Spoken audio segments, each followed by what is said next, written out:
प्रिय विद्यार्थियों, स्वागत है आपका BA second year political science class में। विद्यार्थियों, पॉलिटिकल साइंस विषय का जो आपका सेकंड पेपर है भारतीय राजनीति व्यवस्था, उसके फोर्थ चैप्टर भारतीय संविधान की प्रस्तावना, उस पर हम चर्चा कर रहे हैं। तो इस चैप्टर का ये अंतिम वीडियो है, लेकिन बड़ा महत्वपूर्ण। देखिए, आज इस वीडियो में, यद्यपि हमने इससे पहले दो वीडियो में संविधान की प्रस्तावना को लेकर काफ़ी महत्वपूर्ण बिंदुओं पर चर्चा की, आज अंतिम जो वीडियो इस चैप्टर का होगा, इसमें हम बात करेंगे संविधान की जो प्रस्तावना है उसके महत्व की, मतलब उसकी इम्पोर्टेंस की, क्या इम्पोर्टेंस है, क्या उसकी महत्वता है संविधान की प्रस्तावना की। ठीक है।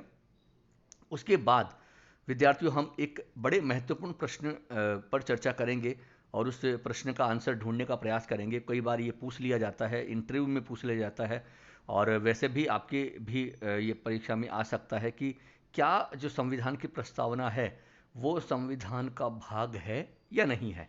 ठीक है। तो उस प्रश्न का भी आंसर हम ढूंढने का प्रयास करेंगे कि इसमें आपको क्या कहना है, हाँ कहना है, ना कहना है, क्या कहना है। ठीक है। तो वो भी आपको मैं बताऊंगा। उसके तर्क भी आपको दिए जाएंगे और बड़ी महत्वपूर्ण ये वीडियो होने वाला है। तो आगे हम बढ़ें उससे पहले विद्यार्थियों, मैं आपको बता दूं कि जो विद्यार्थी नए जुड़े हैं, सारे वीडियो क्रमबद्ध और व्यवस्थित तरीके से वो देखें। अब तक जो हमने पूरे डिस्कस किए हैं, और बहुत इम्पोर्टेंट ये पूरी श्रृंखला रही है, और बस आप इनका लाभ उठाएं, तभी इस पूरी मेहनत का मतलब है। तो वो सारे वीडियो आप क्रमबद्ध रूप से देख सकते हैं प्ले लिस्ट सेक्शन में जाके। ठीक है। वहाँ आपको पूरी प्ले लिस्ट बनाई हुई है, इस वीडियो के डिस्क्रिप्शन में उसका लिंक भी आपको मिल जाएगा। तो आइए आगे बढ़ते हैं, और अपनी प्रतिक्रियाएं विद्यार्थियों आप जरूर देते रहें, अधिक से अधिक विद्यार्थियों को ये वीडियो साझा भी करते रहें। तो सबसे पहले आइए हम देखते हैं कि जो संविधान की प्रस्तावना की इंपॉर्टेंस क्या है, महत्व क्या है। ठीक है, आइए देखते हैं।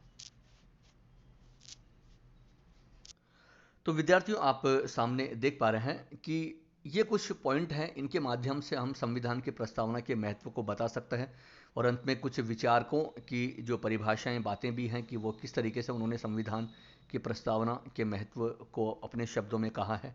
तो आइए एक एक करके देखते हैं हम, फिर हम नेक्स्ट स्लाइड में संविधान की जो प्रस्तावना क्या संविधान का भाग है उस पर हम बात करेंगे। तो सबसे पहले विद्यार्थियों, जो पहला महत्व आप बता सकते हैं कि प्रस्तावना, जैसा कि हमने पिछले वीडियो में भी देखा था कि भारत की संविधान की प्रस्तावना में कुछ आदर्श हैं, कुछ दर्शन हैं, कुछ मूल्य हैं, कुछ वैल्यूज हैं।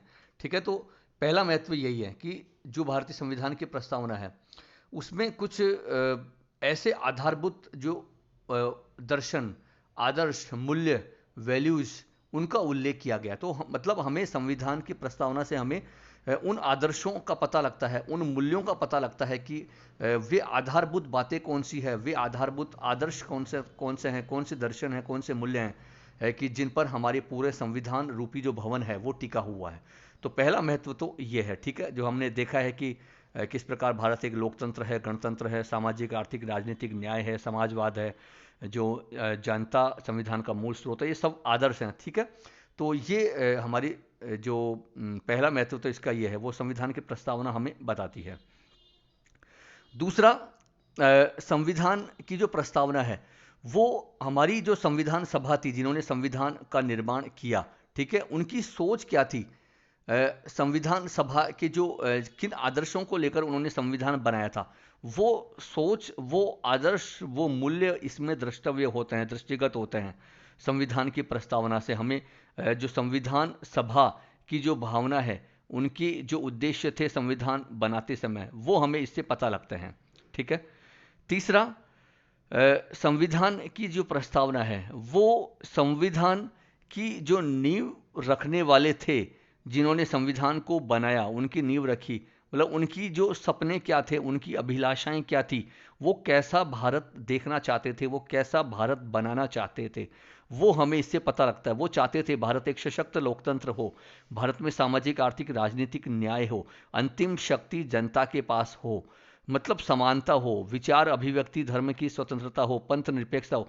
तो ये हमें, ये मतलब हमारे समाज, सॉरी, संविधान जो सभा जो थी, मतलब जो हमारे संविधान की नींव रखी, उनके जो भावना है उनको प्रदर्शित करती है पूरी जो संविधान की प्रस्तावना है। ठीक है। उनकी अभिलाषाएं और उनकी जो विचारधारा, उनकी जो भावनाएं, वो हमें इससे पता लगती है।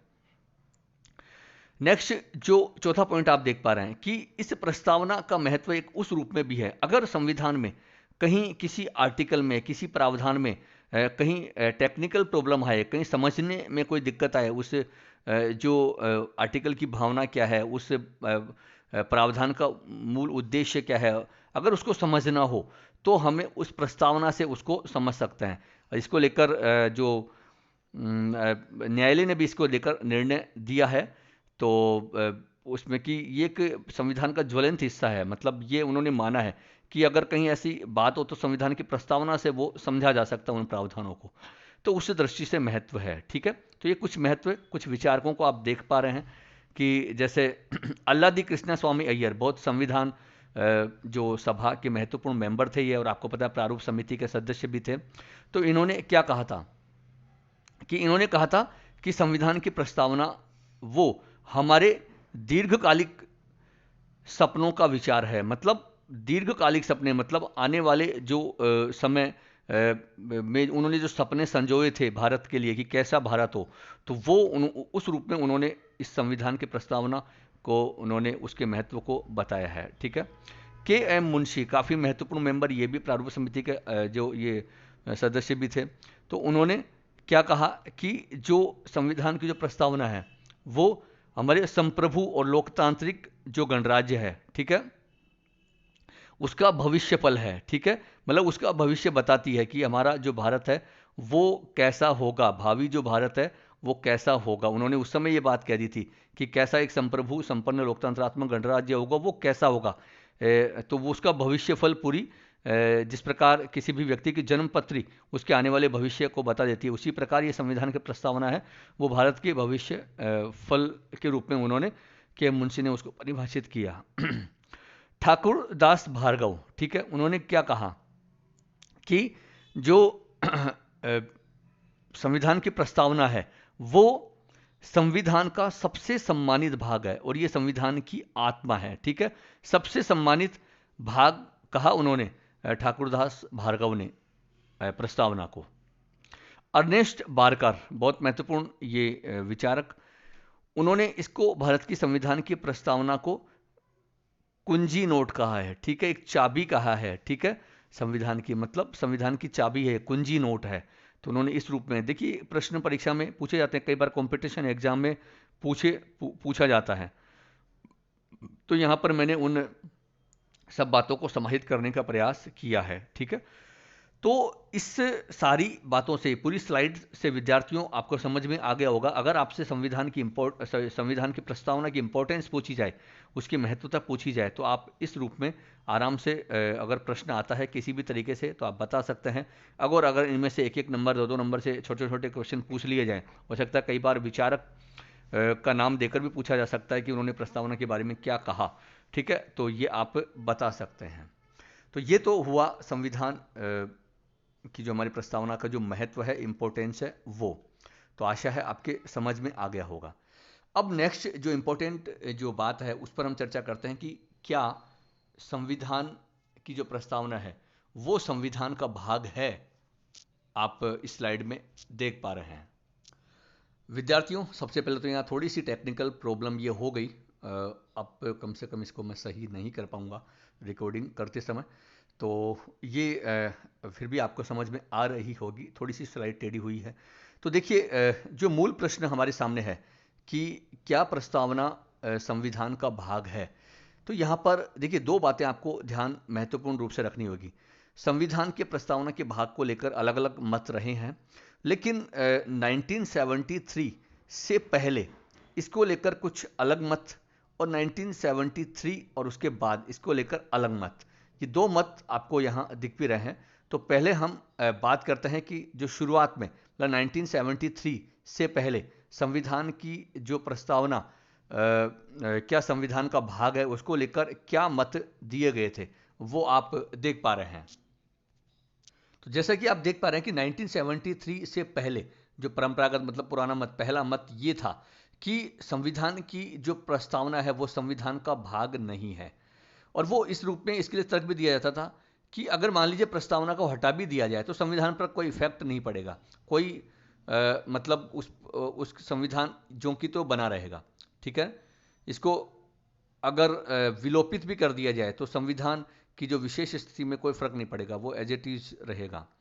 हाँ, इसको मतलब किसी भी एक पुस्तक के पूर्व परिचय, जैसे कोई हम पुस्तक पढ़ते हैं उसके पूर्व में उसका पूर्व जो परिचय दिया जाता है कि भाई इस पुस्तक में ये बातें हैं, तो उसी प्रकार प्रस्तावना के को भी उस रूप में लिया जाता था कि भाई ये किसी पुस्तक के पूर्व में जो परिचय दिया जाता है उसी प्रकार प्रस्तावना को भी लिया जाता था कि बस इतना ही इसका महत्व है। और ये एक बहुत महत्वपूर्ण जो निर्णय, इसको जो बेरुवारी वाद था, ये इसमें ये निर्णय सर्वोच्च न्यायालय ने 1960 में ये जो तत्कालीन जो न्यायाधीश थे, ठीक है, ठाकुरदास भार्गव, उन्होंने ये बात कही थी उस समय संविधान की प्रस्तावना को लेकर, जब ये प्रश्न आया कि भाई क्या वो संविधान का भाग है क्या, तो उन्होंने कहा संविधान का भाग तो नहीं है, ठीक है।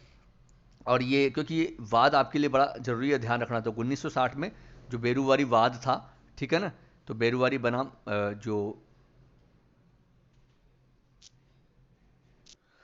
बेरुवारी यूनियनवाद, ठीक है, तो इसमें ये बात कही थी कि, और एक शब्द और प्रयोग में लिया था ठाकुरदास भार्गव ने, उन्होंने कहा था कि जो प्रस्तावना है वो यद्यपि संविधान का ज्वलंत हिस्सा है, एक मतलब ज्वलंत हिस्सा है, लेकिन वो संविधान का भाग नहीं, मतलब है उसको संविधान का भाग नहीं माना था उस समय। ये 1973 से पहले की मैं बात कर रहा हूँ, ठीक है। तो बेरुवारी वाद जो 1908 में भी सर्वोच्च न्यायालय ने इसको ये बात कही थी, उन्होंने उसका सम्मानित हिस्सा माना, ज्वलंत हिस्सा माना, ठीक है ना। और ये भी बात कही कि इससे जो कुछ सहायता ली जा सकती है किसी भी संविधान के किसी भाग को समझने के लिए, लेकिन संविधान का भाग इसको नहीं माना था। लेकिन जो आप देख पा रहे हैं विद्यार्थियों, नवीन मत, मतलब जो बाद में एक बहुत महत्वपूर्ण जो एक निर्णय केशवानंद भारती बनाम जो केरल राज्य संघ वाला वाद था 1973 का, तो उसमें सर्वोच्च न्यायालय ने प्रस्तावना को संविधान का भाग माना है। ये बड़ा महत्वपूर्ण है, आपको ध्यान रखना है। क्योंकि कई बार पूछ लिया जाता है किस वाद में ये जो संविधान की प्रस्तावना को संविधान का भाग माना है, ठीक है, सर्वोच्च न्यायालय ने, क्योंकि उसी सर्वोच्च न्यायालय ने पहले तो मना कर दिया था, लेकिन 1973 में उसको संविधान का भाग माना, ठीक है। और फिर यही कारण था कि क्योंकि इससे पहले तो जब संविधान का भाग ही नहीं था तो संशोधन की बात ही नहीं थी, लेकिन बाद में फिर इसमें संशोधन भी संसद ने 42वें संविधान संशोधन के द्वारा किया है। और आपको पता है कि जो हमने बात भी करी थी कि इसमें 3 शब्द भी जोड़े गए, समाजवादी, पंथ निरपेक्षता और अखंडता, ठीक है, जो कि पहले ये शब्द संविधान की प्रस्तावना में नहीं थी, लेकिन बाद में जोड़े गए थे, क्योंकि ये जब क्लियर हो गया कि ये बात आ गई कि हाँ ये संविधान का भाग है, तब ये जोड़े थे। उससे पहले तो संविधान का भाग माना ही नहीं था, कोर्ट ने भी, सर्वोच्च न्यायालय ने भी नहीं माना था, ठीक है। तो यहाँ हालांकि इस पर बहुत लंबी बहस विद्यार्थियों की जा सकती है, लेकिन आपको बस केवल इतना ही, एक जो शॉर्ट एंड स्वीट जितना हम बता सकते थे वो आपको इतना ही ध्यान रखना है कि 1973 से पहले भी मैंने आपको बता दिया, जो बेरुवारी वाद का आप उदाहरण दे सकते हैं, तो वो पहले वाला मत ये था, संविधान का भाग उन्होंने नहीं माना था, लेकिन 1973 में इसको संविधान का भाग माना है। तो आशा है आपको ये बात समझ में आ गई होगी। तो विद्यार्थियों बस अब ये आपका ये चैप्टर है प्रस्तावना का, बड़ा इंपॉर्टेंट। तो मुझे नहीं लगता है जो हमने पिछले 2 वीडियो और एक ही वीडियो, 3 वीडियो में जो पूरी प्रस्तावना को लेकर चर्चा की है, उससे बाहर कोई प्रश्न आपके परीक्षा में पूछा जाएगा, और सारी बातों को हमने समाहित करने का प्रयास किया है।